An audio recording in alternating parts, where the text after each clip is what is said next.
I was born in Scotland on the Isle of Skye.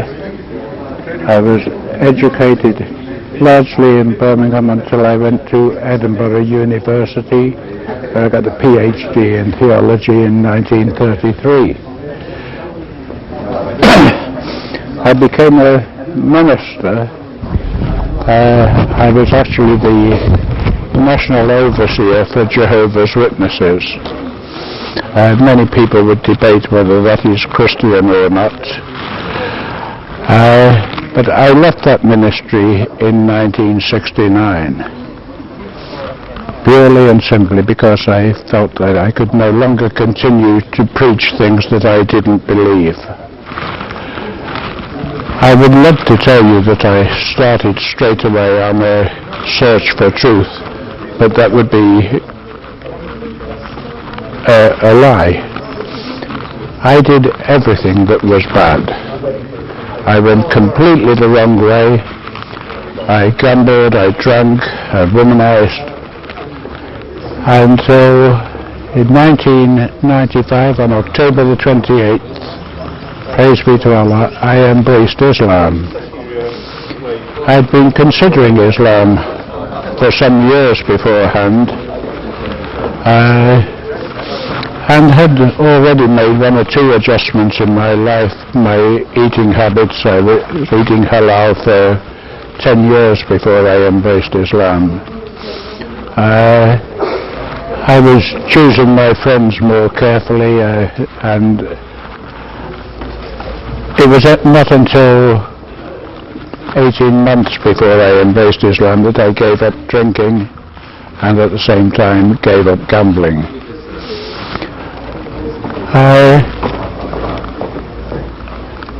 I'm a married man, more than the law allows. I've been married 7 times because I'm addicted to wedding cake.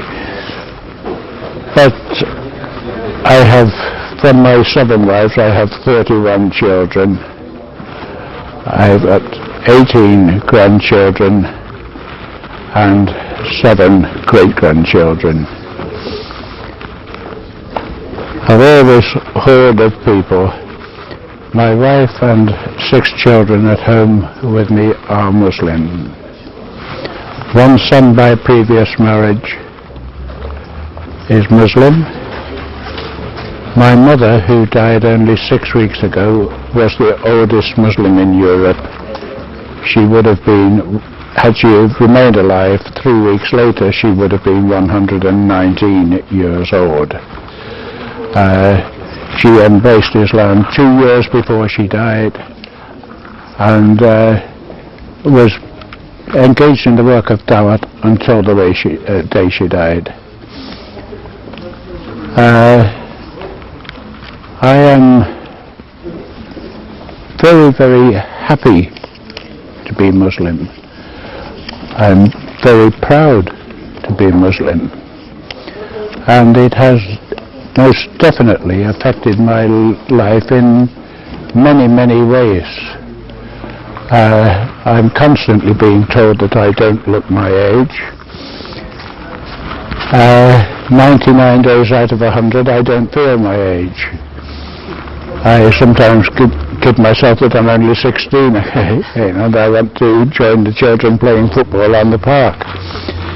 But the overwhelming difference that Islam has made in my life is the peace that it's brought into my life, and it started the day that I embraced Islam.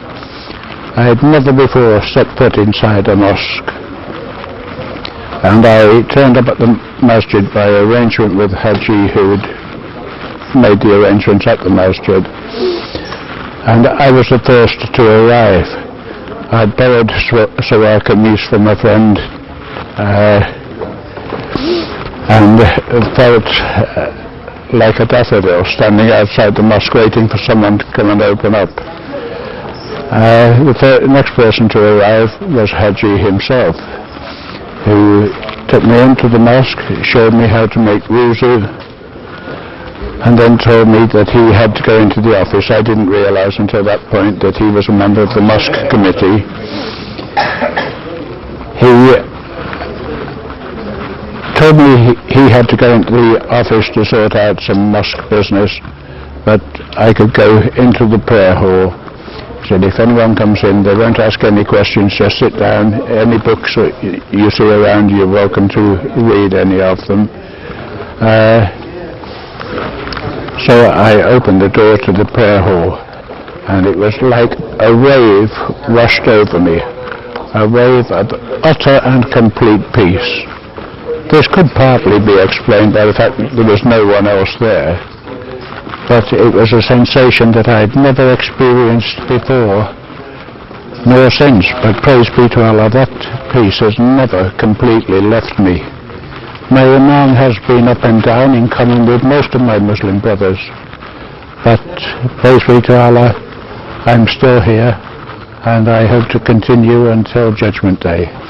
To my Muslim brothers and sisters, the one thing that I would dearly like them all to do is to get their priorities right. We are far too often more concerned with the dunya than we are with Allah subhanahu wa ta'ala. There is nothing at all wrong with liking nice things. There's nothing at all wrong with liking a Mercedes car. But when you see the price of a Mercedes car, it means you have to work 2 jobs, work 16, 18 hours a day to accumulate the money to buy that car. What suffers? Your namaz.